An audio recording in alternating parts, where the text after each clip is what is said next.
Howdy guys, this is Nate's Cosplaying Collectibles. Today I got some exciting stuff to show for review. We got the Watchmen Deluxe Edition hardcover here from Alan Moore, Dave Gibson. Very beautiful book here. Lots of great extras that we go over. We go over the main story here. Little bit of extras that happen in the book. We just didn't go over everything just because there are going to be some new readers that come to the channel and we want them to be able to know what's in this book and be surprised as well. And just because I don't like to be spoiled too much about a story, I just like to know some of the main premises and some cool stuff in there. And so that's what we do. So let's break this on down, talk about it, and I'll give you my final thoughts. Alrighty guys, this is the hardcover deluxe edition of the Watchmen comic book by Alan Moore and Dave Gibson here. Has to be the best comic series of all time in my opinion. I mean, I am one of those people who love the TV series. I love the movies, all forms of them. I own every form of them. I love all the books. I've read the Before Watchmen, a couple of them. I've read this book hundreds of times. I've also recently just purchased the Rorschach one from the Black Label line because I have to read that. I have to know. I need to get into the Doomsday Clock one as well, but this for review we have is just the standard deluxe edition Watchmen, and this is beautiful, guys. And I can't give an excuse why I never owned it. I really don't know why I didn't, and it's a little upsetting that it took this long. I mean, I always went to libraries to read it, but now we have it to show you. Moving this beautiful dust cover here. Move this to the side. Here we have the beautiful front. As you guys saw, all the characters right here. We got Dr. Manhattan, Night Owl, Silk Spectra, Osmodeus, Rorschach himself. Lots of beautiful stuff here. I love this matte finish they have on this. Then of course on the side here we do have the Doomsday Clock. I love the yellowness. And then Alan Moore, Dave Gibson there on the side. Coming on the back here, little bit of some nice stuff here. Just a lot of the people talking about this. And interesting thing, if you guys didn't know, this is the guy, if I remember correctly, this is the guy who was involved in the TV show. And this did have a cover price of $40. Got the nice comedian pin here in the background with the blood splatter. The main premise of the first part of the story, which we'll talk about. And the inside here, it just says who watches the Watchmen. Got some other stuff here, and then some stuff about the writers and everything.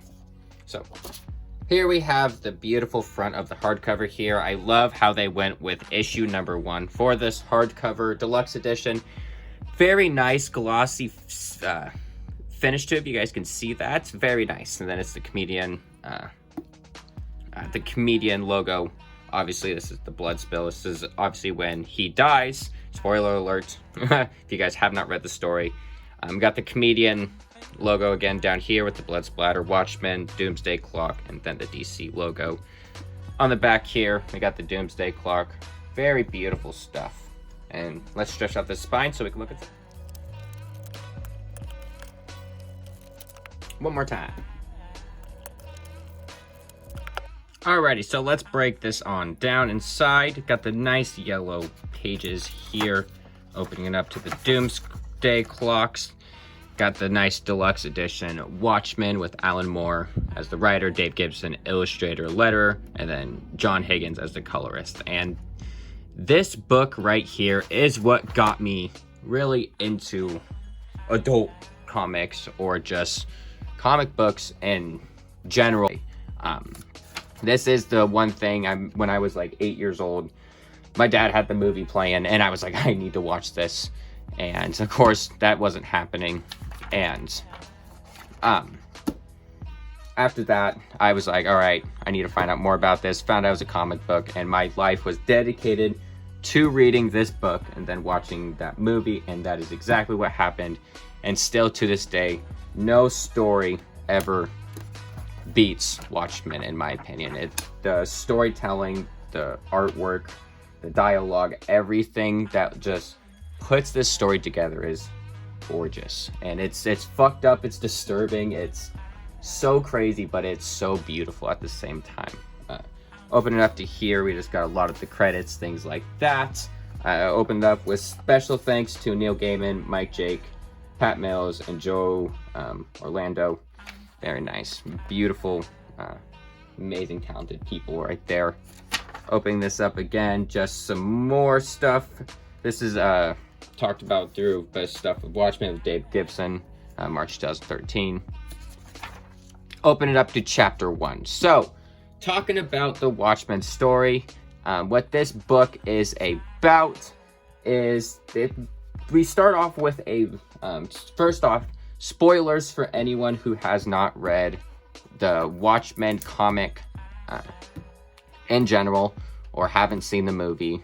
This is a huge spoiler ahead. We're going to talk about what's inside this a little bit. I'm not going to go over everything, but because there's new readers that can come to this channel, I want them to have some surprises when jumping into this book. But we are going to be talking about the main premise, some other things in this issues as well, so be told. So, like we were talking about, so what happens with this is we open up with the death of the comedian, which is this first beautiful front cover issue right here. This is when he gets, if you guys have seen the movie, it explains it as well too, but what happens is the comedian is killed. You don't know yet who's done it, and it's a very grotesque, brutal thing, because the comedian's a big man, 250. He's like built like linebacker. He's a very intense man, and it goes out to make Rorschach believe that the masked heroes are being hunted down to be killed, and is the end of an era. And it's super intense, finding out how much in-depth detail he goes into this as a detective type mode, which is just this brutal, dark thing. You have people, because the comedian was originally in a group called the Minutemen, which was before the Watchmen characters, and it is, they weren't the, the comedian wasn't the best person when you go to read the story. You find out things about him, not just from Rorschach, but all the other characters, backstories, things like that. He was a very fucked up man. In the movie, Jeffrey Dean Morgan is portraying him, and it's intense. Well, Rorschach goes to warn Night Owl, basically saying, hey, you need to watch out. We're being hunted, and people think Rorschach's just paranoid, honestly.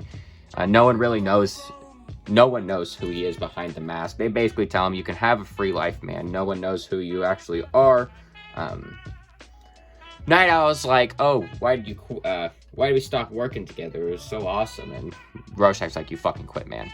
And it goes on to just be this huge mystery. And also throughout this story, you're dealing with events of war.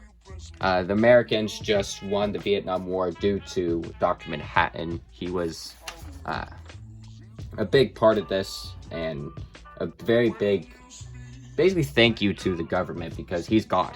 If you guys didn't know, Dr. Manhattan is this very grotesque, intelligent man who was created in an accident at work. And we'll go over that a little bit more in just a little bit, but gosh, the characters you meet in this. And of course, throughout the issue, everyone is being warned about the killer on the loose being,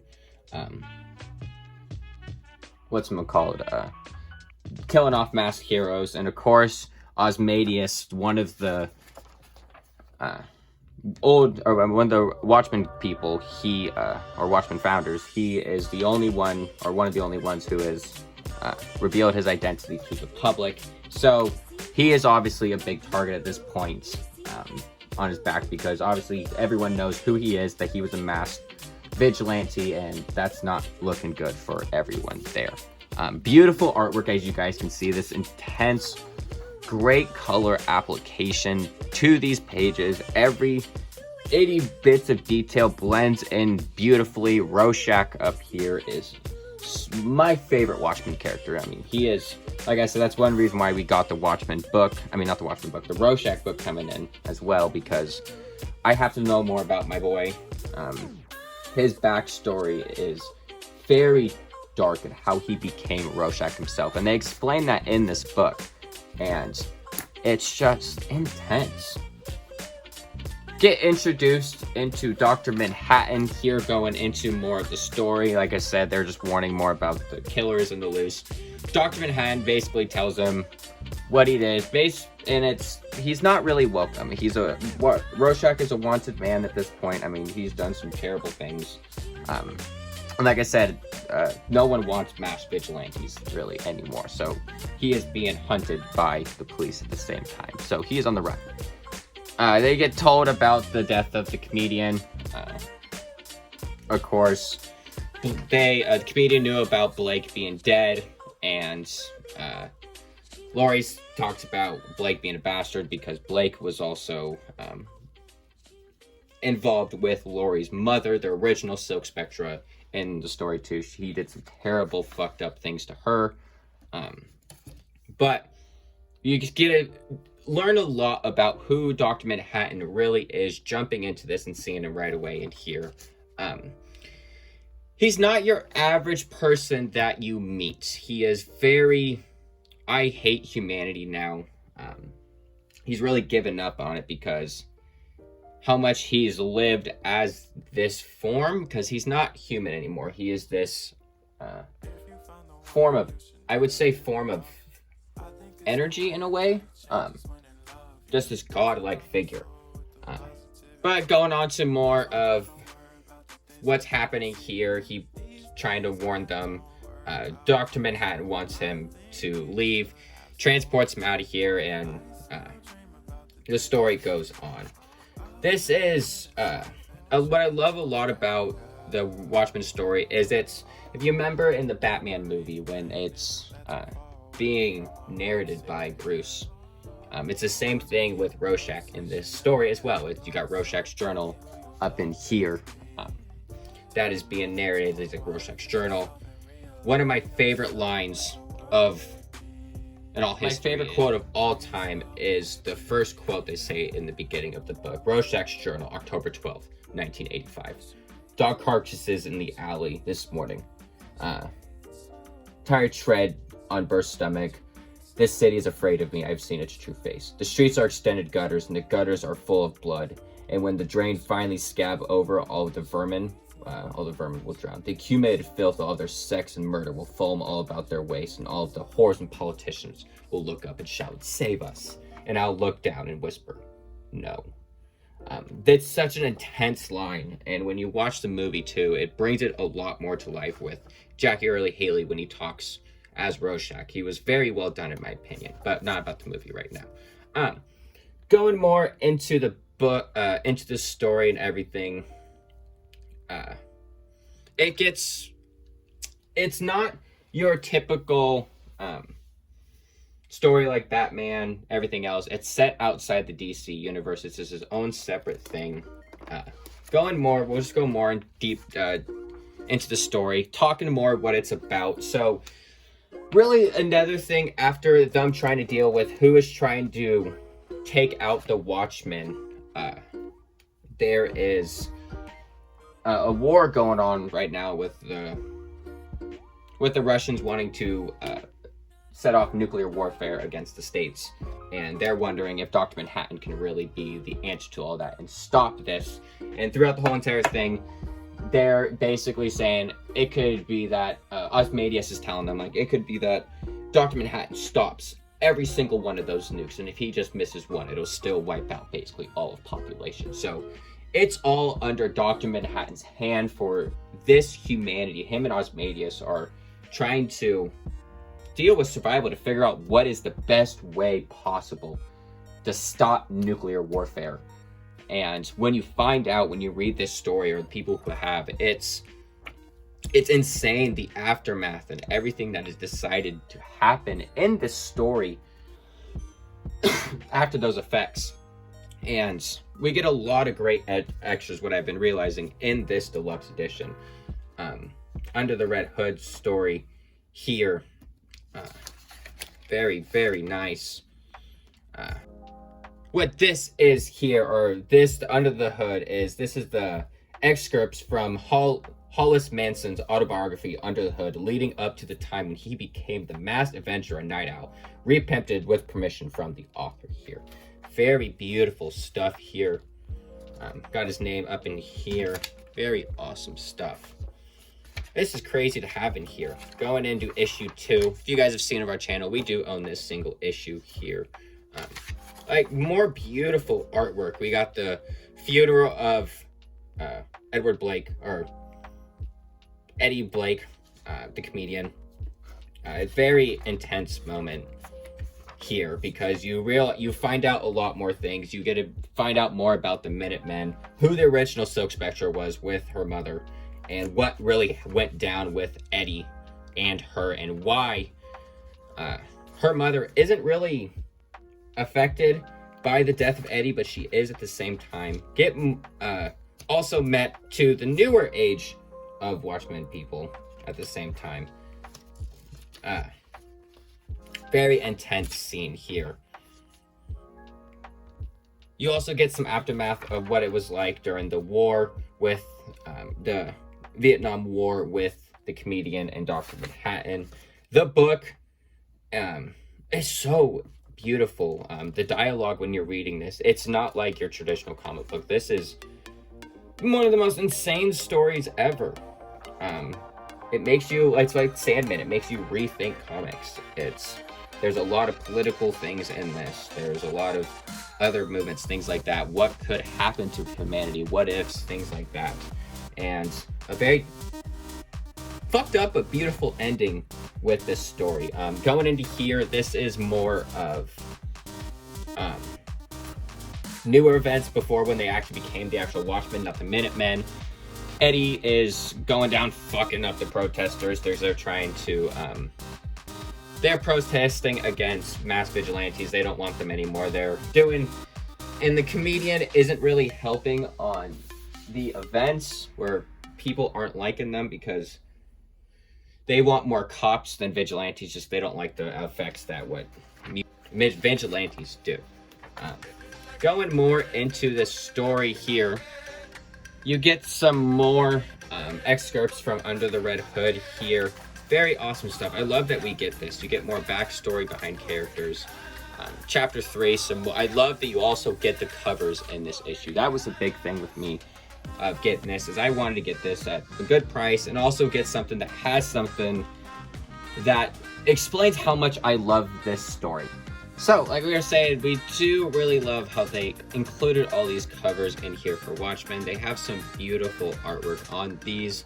Dave Gibson and John Higgins really bring these pages to life with all these characters, and it really makes you not fall for them, but really just make you connect with a lot of them here.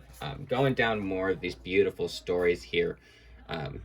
The classic weird orgy that Dr. Manhattan has with Laurie. Really just kind of explaining how much Laurie is done with how Dr. Manhattan is, the way he is, and the way he portrays humanity, and she realized that he doesn't give a fucking shit about it anymore. So this is when you really get more connected with her and Night Owl in this. Find out a little more dark things in that issues. Dr. Manhattan goes onto press to talk about some issues and to go find out that his old original lover has suffered cancer. At the same time, get some more beautiful Under the Red Hood stuff here. Very nice. And then moving on into issue 5, finding out more about his life and how it was for him growing up, how he met his first wife, and also how he became Dr. Manhattan. This is their first encounter, how they met when she bought him a beer. Stating that when he was locked in here, it was very horrific and terrifying, and how he had to basically learn how to relive again. It started off as just little bits of particles, and he figured out how to form a body, and then all came Dr. Manhattan, which then reunited with his love again. But things don't go as planned. Gets his classic logo here. He thinks that his symbol shall be something that he represents, not just some random bullshit thing. Very intense storytelling here. Finding out a lot about the characters, how the war went on, how he made them win with the Vietnam War. Wondering if Dr. Manhattan really also is with humanity or against humanity. Then he goes and escapes on Mars for a while, leaves to Mars to rebuild. And we get this Dr. Manhattan superpowers and the superpowers here. Introduction, very awesome. Chapter 6, beautiful cover art here. Finding out more on the side of Rorschach, getting to meet Moloch, one of Dr. Manhattan's greatest foes in the storyline. Finds out why he went to go visit him. Finding out more of the mystery here. Very intense meeting him, very dark. Loving all of this. Get some crazy shit with Osmadius. It's kind of someone trying to go after him. Fucks him up. Very beautiful storytelling. Very beautiful. Like, this story never disappoints here. We get some more extras here. Treasure Island. Some awesome stuff here. This is more of the pirate storyline. If you guys watched, this is the Tales of the Black Friar. If you guys watched the ultimate cut of the Watchmen film, you guys know what this is from as well, for people who haven't read the books. Like I said, this deluxe edition, you get so much in here, so much storytelling. I like how each individual page is marked here for each issue as well. This story is around this time frame. This is when Rorschach gets captured here. And a therapist is going over to him, trying to explain more about him. And Rorschach explains how he became the man he is, and Walter Kovacs no longer exists, and it's only Rorschach. And we get this very fucked up story of this pedophile who took this little girl and fed it to a fucking dog. Chopped her up and fed it to a dog. You obviously see the brutalness that he treats towards this person and the action he's done, and he explains that night is the night Rorschach was born and Walter Kovacs died. It's a very sad and intense thing right here. There's a lot of if you can't handle a lot of grotesque moments, this book would not be for you. This is a very mature comic book here. Also getting some more stuff of Walter Kovacs here, which I really love. Here, getting some more of his summaries, all that stuff. Chapter 7, going down here. Finding out more of Lori and Night Owl wanting to be kind of thinking about coming back to the superhero world. They're kind of getting bored. They want to go experiment, things like that. This more of their love story continued along here. Get a lot more extras coming along here. New frontierism. Awesome stuff here. Some more beautiful cover art. But this story doesn't disappoint. We're not going to spoil it too much more. Let's go over the extras that come through here. Very nice and beautiful. I love these extras that we get here. These little sketches. I'm just going to go over these for you guys. Very nicely done.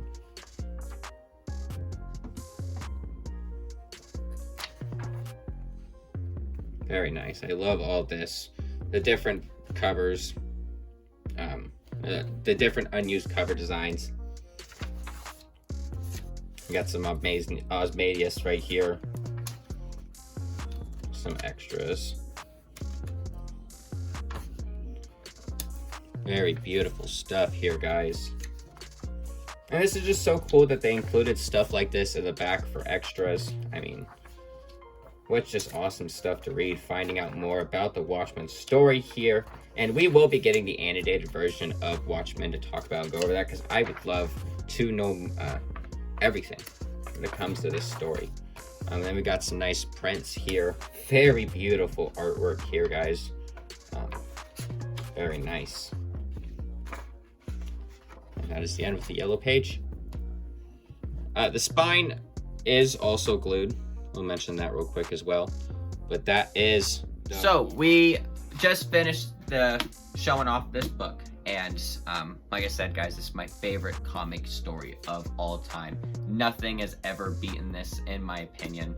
There's been stuff that's gone close, but still, this always sits here up top. And will always be my first mature comic book I ever actually read. And it holds a very special place in my heart. The artwork, everything like that. Very beautiful book here. And I hope you guys enjoyed that video. And if you guys did, please make sure to give me a thumbs up and hit that subscribe button, because it helps me out as well with all the algorithms and stuff like that.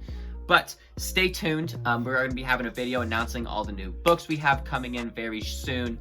And then just some other updates, things like that. But I hope you have a great day. And I'm going to go read some books. Have a good one.